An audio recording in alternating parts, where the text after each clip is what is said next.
Il m'est arrivé un truc assez drôle. Je rentre à la maison de disques et puis pour une visite habituelle, hein. On en est où?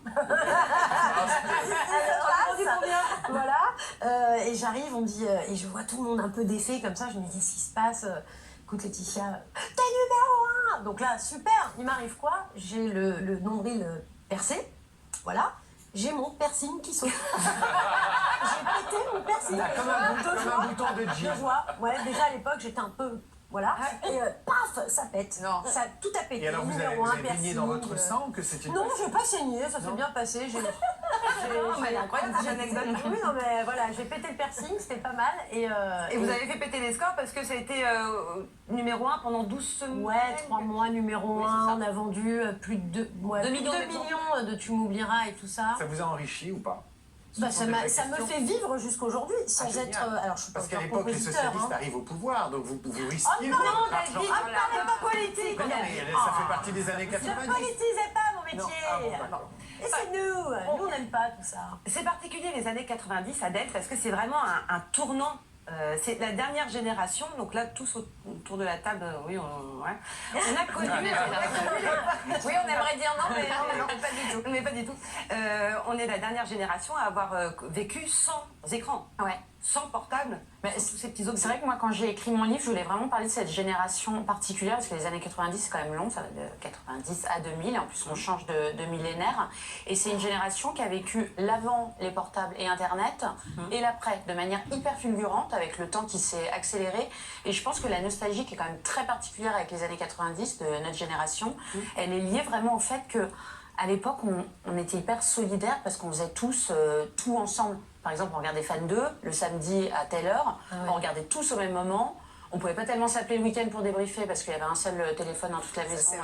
Ça sonnait en permanence. Et après, on en reparlait pendant une semaine. Et il y a plein de choses comme ça qui font qu'on a un sentiment d'appartenance à une époque particulière qui, je pense, sera quand même moindre pour les générations futures. Il y a une chose aussi, c'est qu'on n'attrapait pas la musique en se servant comme ça, fastoche. Il fallait aller chez le disquaire, il fallait trouver le disque. Si on parlait pas anglais, on se plantait, on achetait celui d'à côté. Enfin, c'était horrible. C'était horrible. Heureusement qu'il y avait la Rousseau. Voilà. Avec son la Rousseau, c'était clair. La Rousseau, c'est simple, clair et précis, je veux dire. Il y avait aussi les VHS. Il y avait les VHS. Bon, on a tous malheureusement enregistré un film sur les super séries qu'on avait enregistrées, qu'on avait regardées 1000 fois. Et c'est vrai qu'aujourd'hui, alors on retrouve une cassette audio, c'est vraiment le Graal, quoi. On le met dans son magnétophone. Et il y a un revival aujourd'hui des années 90 qui est assez incroyable, où les gens se rachètent justement ce côté objet qu'on a pu aujourd'hui et dont on n'a plus besoin, mais auquel on tient vraiment. Donc on rachète des 33 tours qu'on n'écoute pas, mais qu'on met dans sa bibliothèque. Un Walkman, par exemple. Séverine, vous avez une bonne stat, je crois, sur la nostalgie. Oui, alors ce qui est rigolo, c'est qu'on m'a dit récemment qu'en fait, c'était scientifiquement prouvé, hein, je n'invente rien, il faut attendre 3 fois cette année pour éprouver une vraie nostalgie d'une période. Et on est pile poil dans la 22e année, donc on est pile poil dans les années 90. Et ce qui est très rigolo, c'est que je suppose que, en fait, les personnes qui vont venir nous voir, c'est vraiment un concert qui est multigénérationnel, puisqu'il y a ces mamans qui accompagnaient à l'époque leurs filles, qui attendaient dans les voitures, qui attendaient pour être au premier rang des concerts, qui évidemment accompagnaient leurs enfants. Ces mêmes jeunes filles qui ont grandi désormais, qui sont mères de famille, vont elles aussi avoir envie de partager ce moment avec leur progéniture. Donc ça va être génial d'avoir les 3 générations réunies. Et qu'est-ce que vous disent les gens qui vous croisent maintenant, aujourd'hui, qui ont connu les années 90? Où êtes-vous? Revenez!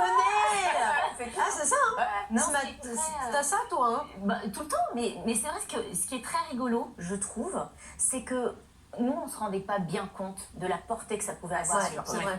Et aujourd'hui, quand les gens nous croisent, moi je suis beaucoup aussi au théâtre, donc je rencontre enfin ces jeunes filles qui à l'époque me suivaient sur Fan 2, et c'est vraiment ce côté nostalgie, mais très positive, pas du tout c'était mieux avant, etc. C'est vraiment, vous avez marqué notre génération, vous nous avez apporté tellement, et puis on avait envie de faire comme vous avez été des exemples, et tout d'un coup tu te dis waouh, heureusement que j'ai pas fait de faux pas, et que c'était vraiment, enfin en tout cas pour moi il y a un manque aussi, encore un peu différent. Moi je ressens vraiment, enfin les gens me le disent, quoi.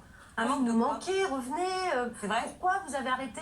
Et après, là où je rejoins Séverine, c'est qu'on a été tous pris dans des tourbillons, en fait. On était tous très jeunes, hein. Parce que c'est vrai que vous avez parlé encore maintenant, hein. Vous avez vous avez parlé de bienveillance, de très belle entente, etc. Mais à un moment, cette superbe dynamique s'est arrêtée. Et pour certains, ça a été particulièrement violent. Vous avez été happé par le succès. Je ne parle pas de vous deux, mais il y en a d'autres qui ont connu des suites de carrière plus compliquées. Vous n'avez pas été vraiment épargnés, vous n'avez pas été franchement toujours très protégés, ni les uns ni les autres, non? Aucun de nous, hein. Je pense pas. Enfin, en tout cas, après, tout dépendait aussi de... alors, certains étaient installés avec des femmes, des enfants, etc., avaient un vrai foyer. Mais après, c'est vrai qu'on était très jeunes aussi, très exposés. Et puis surtout, on ne nous donnait pas le mode d'emploi qui allait avec. Donc, on était propulsés. Alors, c'était génial parce qu'on a vécu des choses absolument incroyables. Mais c'est vrai que de temps en temps, moi, j'ai recroisé certaines personnes puisqu'on gardait contact. Et c'est vrai que certaines personnes ont beaucoup moins géré des boys bands, des girls bands, etc. Ouais, parce que c'était difficile. C'était des producteurs qui en fait les propulsaient sur le devant de la scène une fois que la folie des boys bands est un peu passée. Donc il y a eu d'autres courants musicaux qui ont fait leur apparition et notamment le rap beaucoup, les comédies musicales, les chanteuses à voix comme Lara Fabian.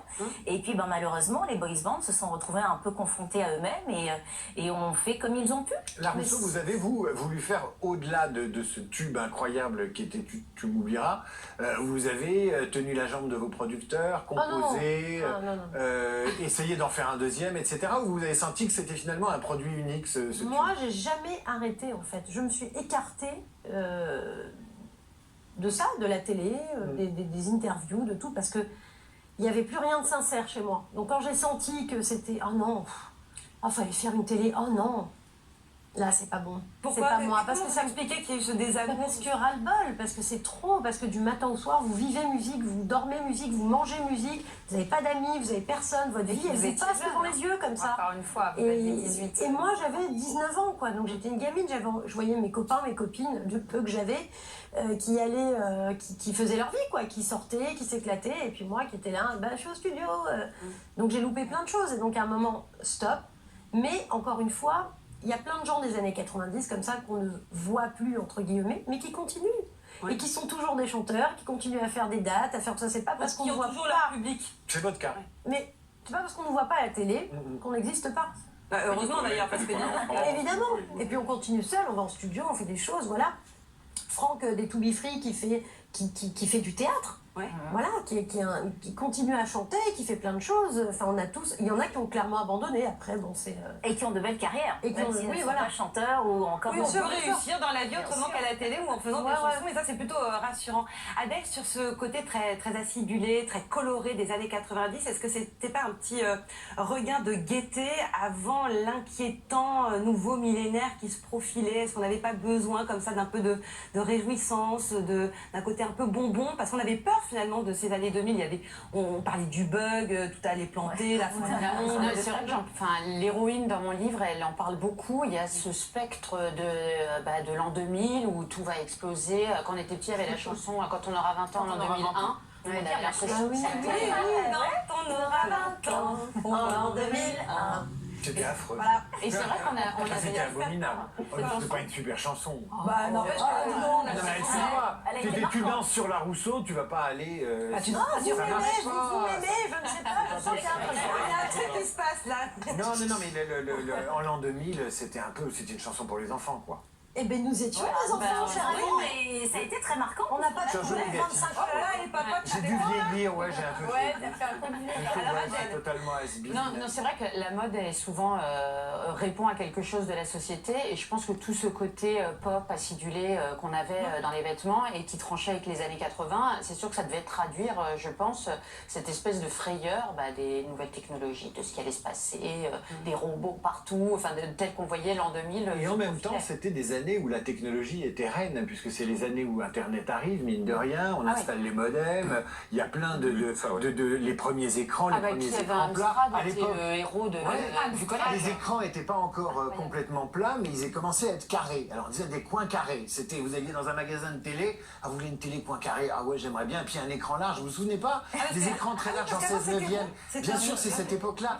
Et en fait, on parlait pas du tout d'environnement à l'époque. Tout le monde se foutait totalement. Si on avait su Sauf Chirac en 95. intéressant. Oui, d'accord, mais enfin, c'était vraiment On marginal. a dit quoi. pas politique. Oui, c'est vrai. Sinon, je parle des 35 heures, du fléau des 35 heures de Jospin et la disparition. Tiens, Laurent. Oui.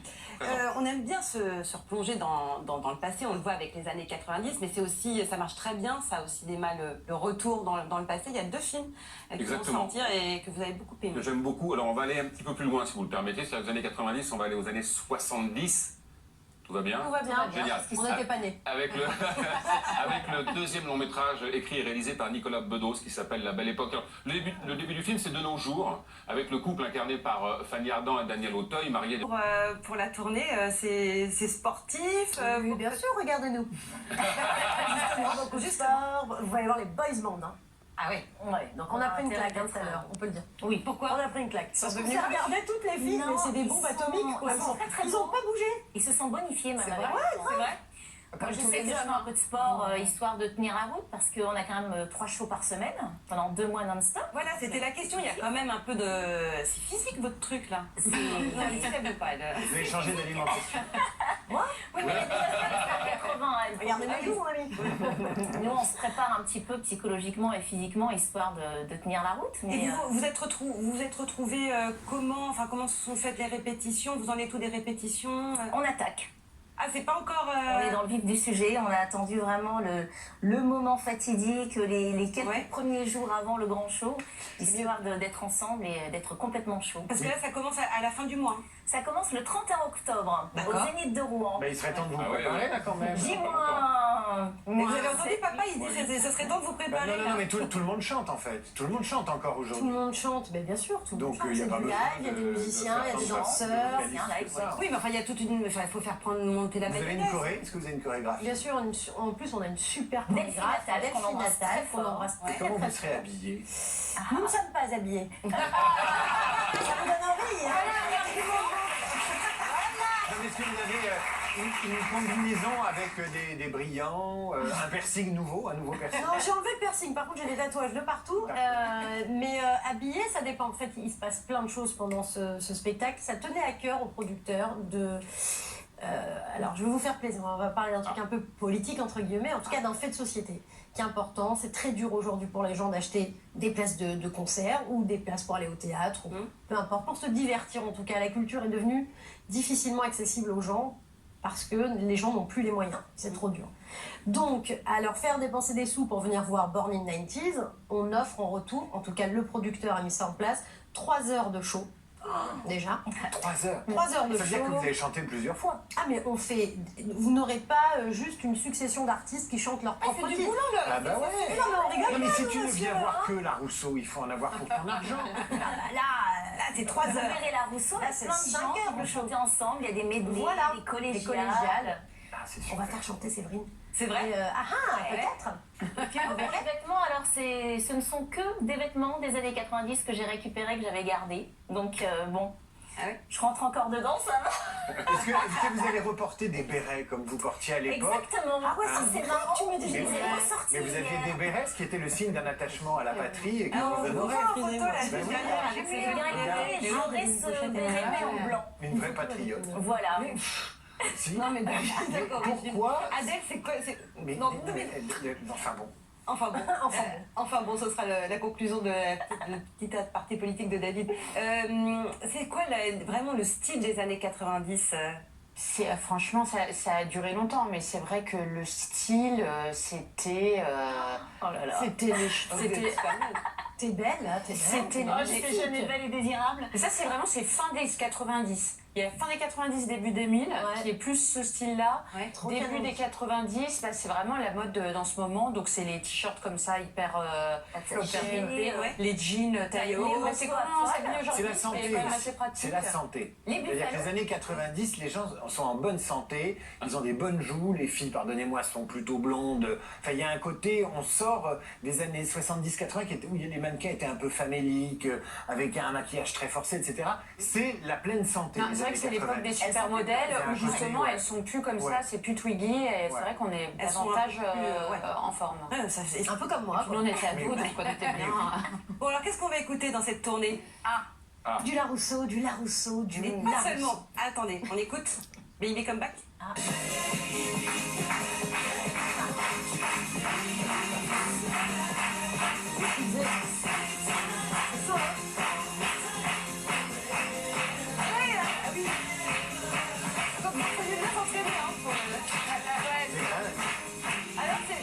Et moi, je préférais partir ailleurs. Et Worlds Apart. Mais non, partir ailleurs, ça partir un jour. Partir ailleurs. Parce que ça fait partir ailleurs, c'est pour ça.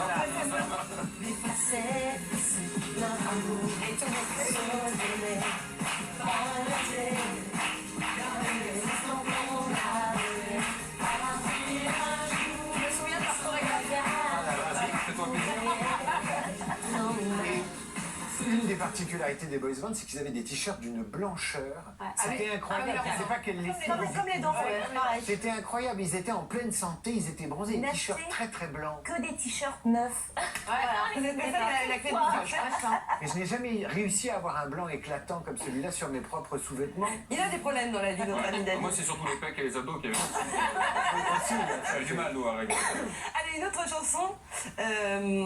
Chantez pour ceux.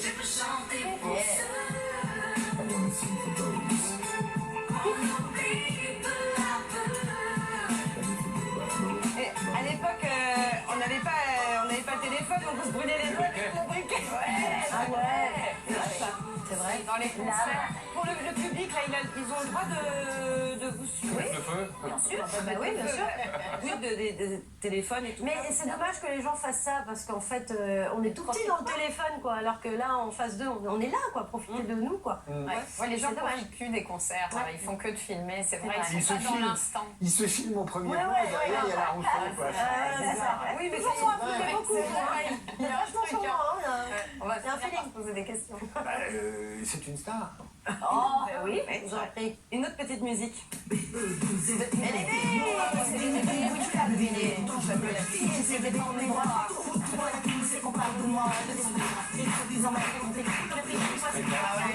J'en ai marre de cette vie-là, et pour sortir de cette affaire, je ferai n'importe quoi.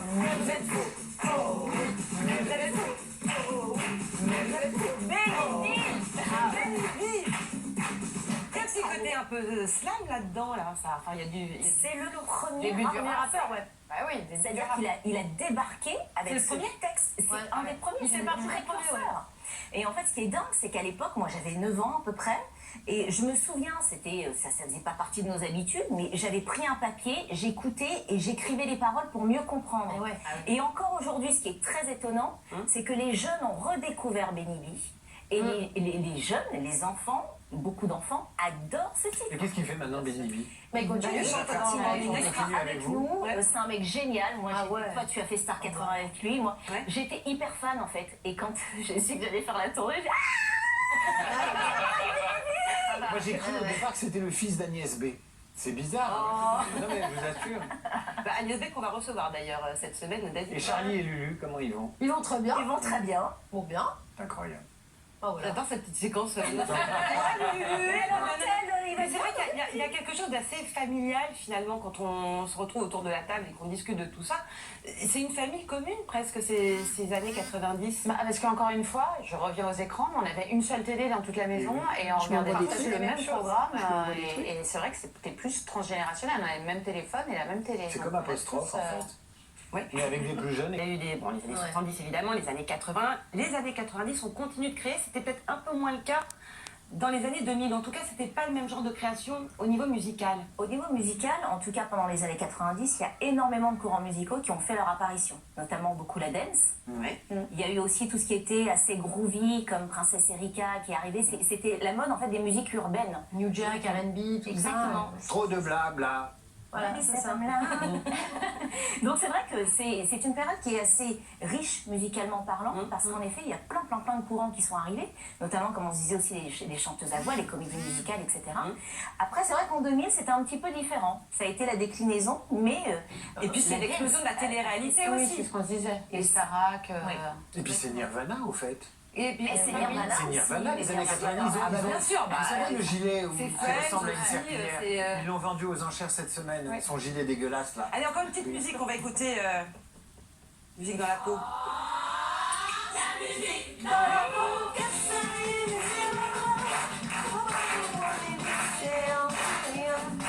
Tous ceux qui sont sur les tournées. Voilà, tous ceux qui passent là. C'est un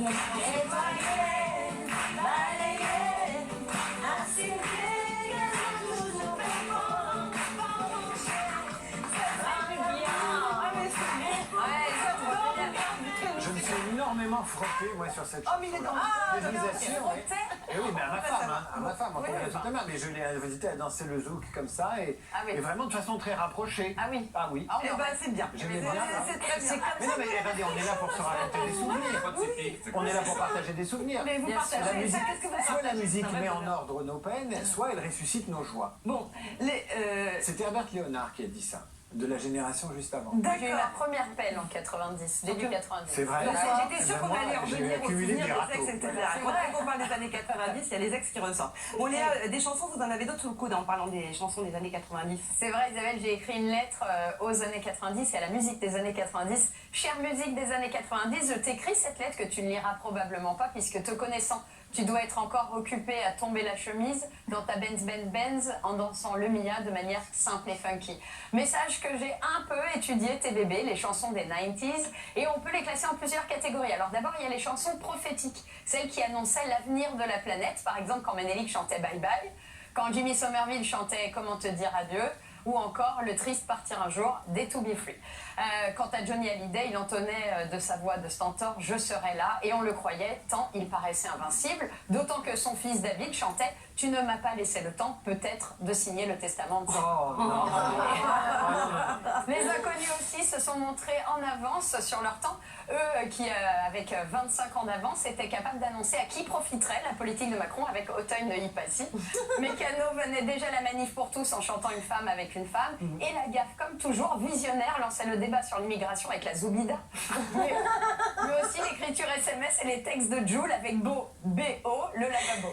Thierry Hazard décrivait quant à lui le Brexit avant l'heure dans son titre « Un jour c'est oui, un jour c'est non ». Manu Chao avait senti venir la crise des migrants et chantait clandestino illégal et il sentait déjà qu'on leur dirait ciao.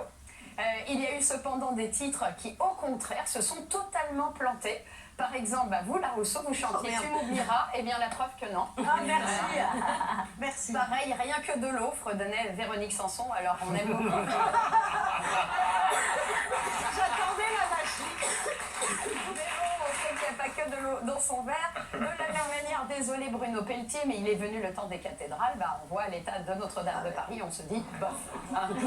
Et que dire de tous les titres de Patrick Bruel qu'on comprend mieux aujourd'hui en y ajoutant quelques mots. Non. Par exemple, casser la voix, mais pas que. Ou encore, alors regarde, dans mon slip. Ou encore, qui a le droit en parlant de son testicule. Mais pourquoi Alors, on ne mentionne pas du tout. Pourquoi son testicule? Qui a le droit. Ah merde.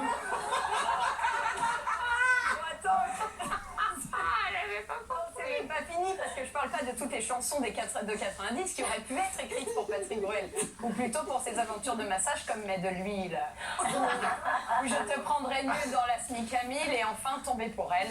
Bref, mais les 90s, c'est surtout l'explosion de Céline Dion, la fameuse explosion, hein, avec les titres comprenant, plein de titres comprenant le verbe aimer dedans. Souvenez-vous, s'il suffisait d'aimer, ou Pour que tu m'aimes encore, avant d'embrayer sur totalement autre chose, avec des titres en anglais comme To Love You More, Love Can Move Mountains ou encore The Power of Love. Heureusement que Lara Fabian a débarqué dans les chanteuses à voix et a changé la tendance avec des tubes comme Je t'aime ou encore Si tu m'aimes. Et puis il y avait aussi Chère musique des années 90, toutes ces chansons en hommage à la nourriture. Vous vous souvenez Faudel qui clamait son amour pour les feuilletés au thon et à l'œuf frits dans de l'huile, tellement une brique. Voilà. Je me suis lâchée. Danny Briand, qui de son côté ne jurait que par les crêpes au Grand Marnier, dont il chantait les louanges dans Suzette. Sans oublier le groupe Mangez-moi, qui chantait, qui chantait que Billy the Kick appréciait les champignons, mais plus fracassés qu'en fricassés. Voilà. Enfin, personne n'a oublié Savoir aimer, et celle-là, c'est vraiment la plus corsée, de Florent Panini. Voilà. Attendez, non, il y a pire. Et que dire du Je crois qu'il était fatigué. Et que dire du poète Stéphane Escher, qui n'aimait rien d'autre que les effets intestinaux du cassoulet de la veille en chantant Déjeuner en paix.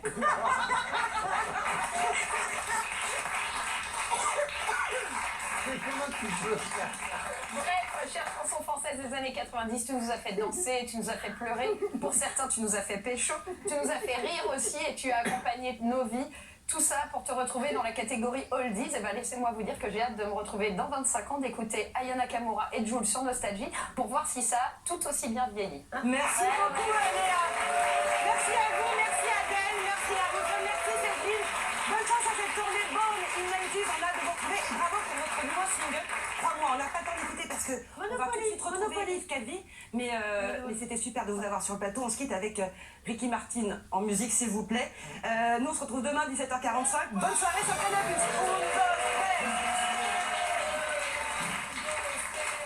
Un pasito para atrás.